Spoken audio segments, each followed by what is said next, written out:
as usual and collapse.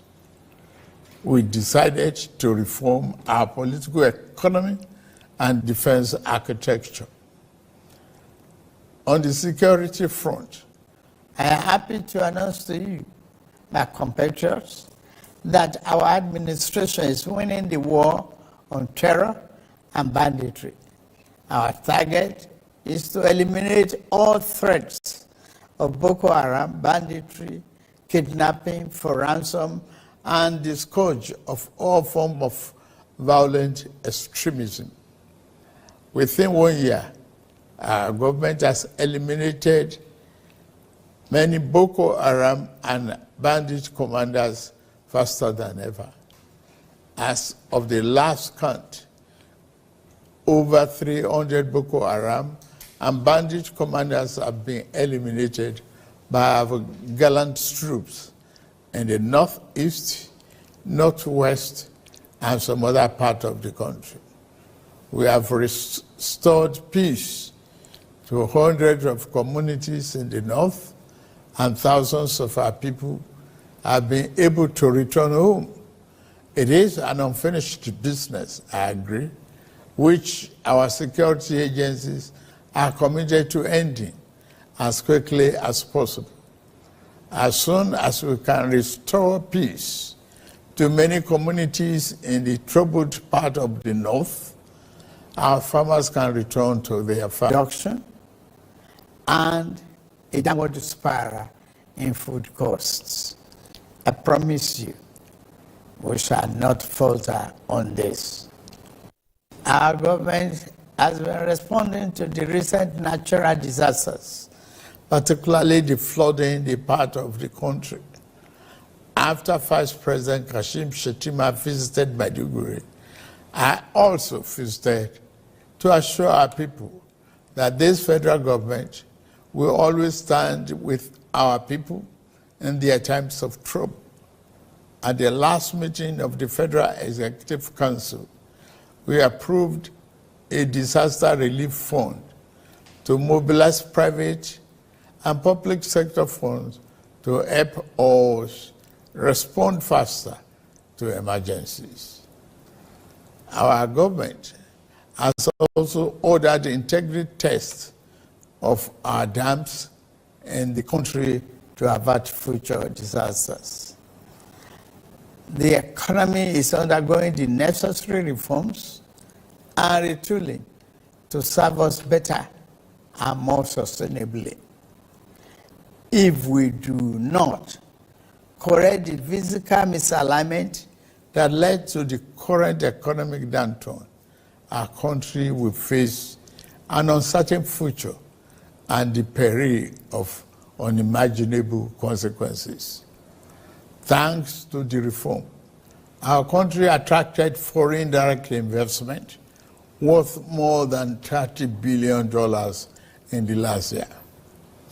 Fellow compatriots, our administration is committed to free enterprises, free entry, and free exit in investment while maintaining the sanctity and efficacy of our regulatory processes.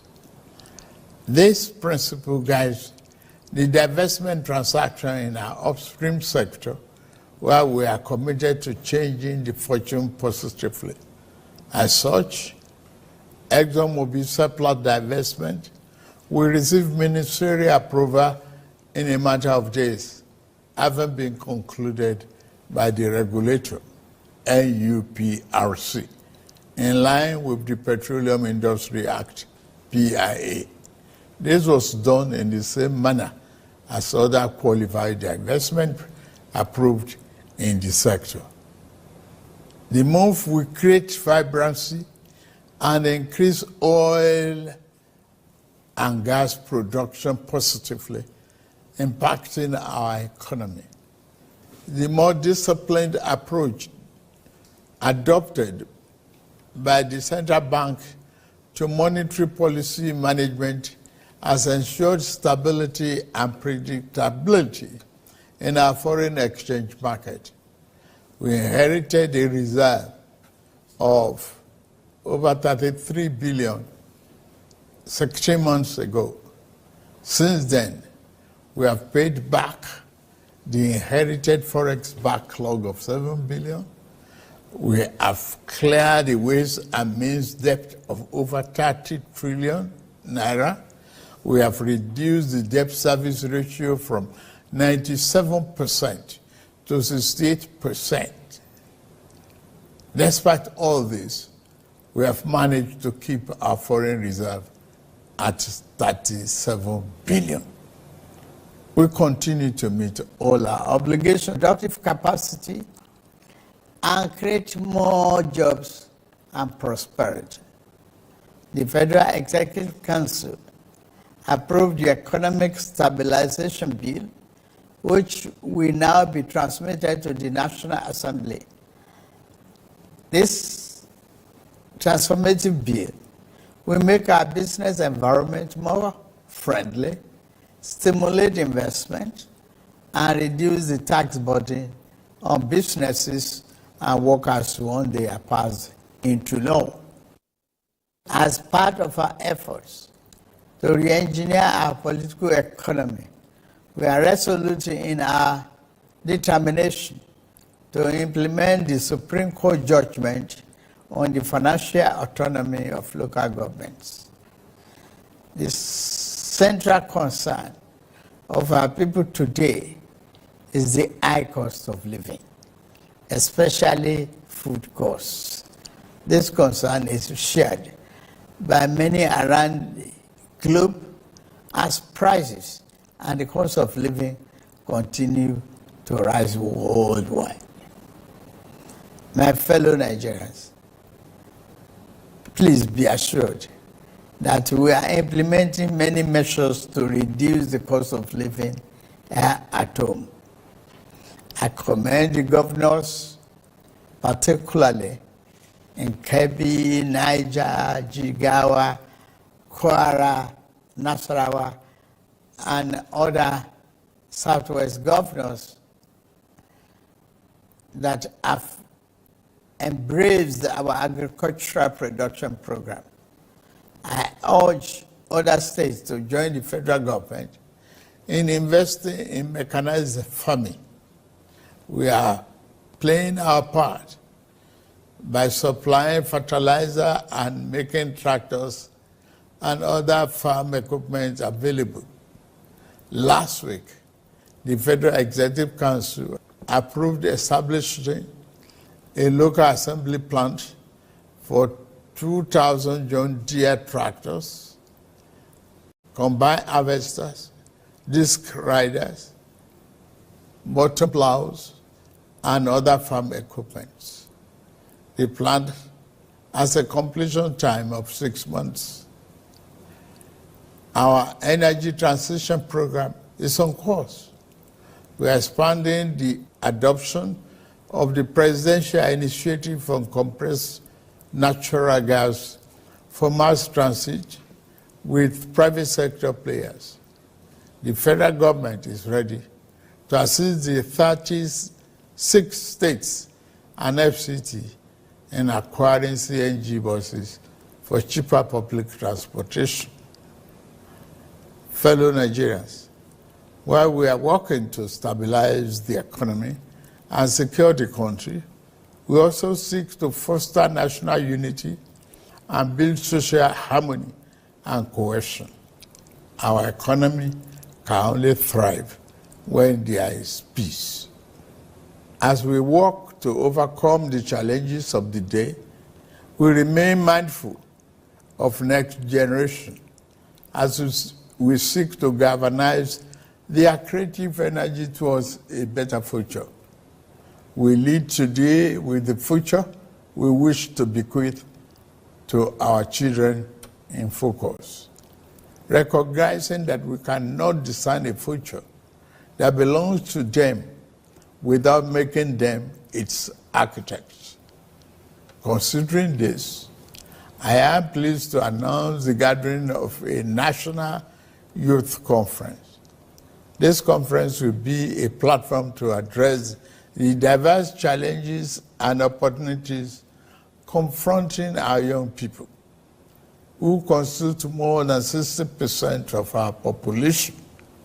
It will provoke meaningful dialogue and empower our young people to participate actively in nation building by ensuring that their voices are heard in shaping the policies that impact their lives. We are creating a pathway for a brighter tomorrow. The 30-day confab will unite young people nationwide to collaboratively develop solutions to issues such as education, employment, innovation, security, and social justice. The modality of this confab and selection of delegates will be designed in close consultation with our young people through their representatives. Through this confab, it will be our job as leaders to ensure that their aspirations are at the heart of the conference deliberations. The government will thoroughly consider and implement the recommendations and outcomes from this forum as we remain resolute in our mission to build a more inclusive, prosperous, and united Nigeria. Our government is implementing several other youth-centric programs to give our young people an advantage in rapid changing world. We are implementing, among others, the 3 million technical program of the Ministry of Communications, Innovation and Digital Economy, aimed at building Nigeria's technical talent backbone. We have also enthusiastically implemented the Nigerian Education Loan Fund, NEL Fund, which provides cheap loans to our students to pursue their tertiary educational dream.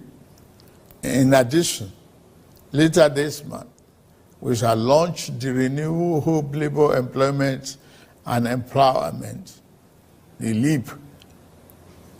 It is conceived as a comprehensive suite of interventions and job creation by Federal Ministry of Labor and Employment that is aimed at facilitating the creation of 2.5 million jobs directly and indirectly on an annual incremental basis, while simultaneously ensuring the welfare and safety of workers across the country, as is the tradition.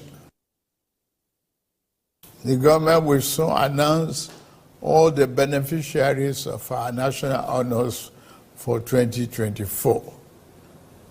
The Senate President and the Chief Justice of the Federation have been conferred with the honor of the Grand Commander of the Order of the Niger, GCON. The Deputy Senate President and the Speaker of the House of Representatives have honor of Commander of the Order of the Federal Republic, CFR, while the Deputy Speaker of the House has been awarded Commander of the Order of Niger, CON.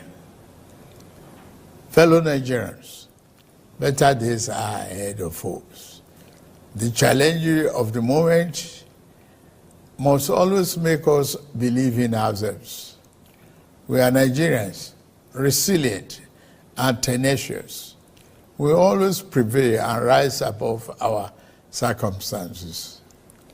I urge you to believe in our nation's promise. The road ahead may be challenging, but we will forge a path towards a brighter future with your support. Together, We will cultivate a Nigeria that reflects the aspiration of all its citizens, a nation that resonates with pride, dignity, and shared success. As agents of change, we can shape our destiny and build a brighter future by ourselves, for ourselves, and future generations. Please join us and join our administration in this journey towards a brighter future.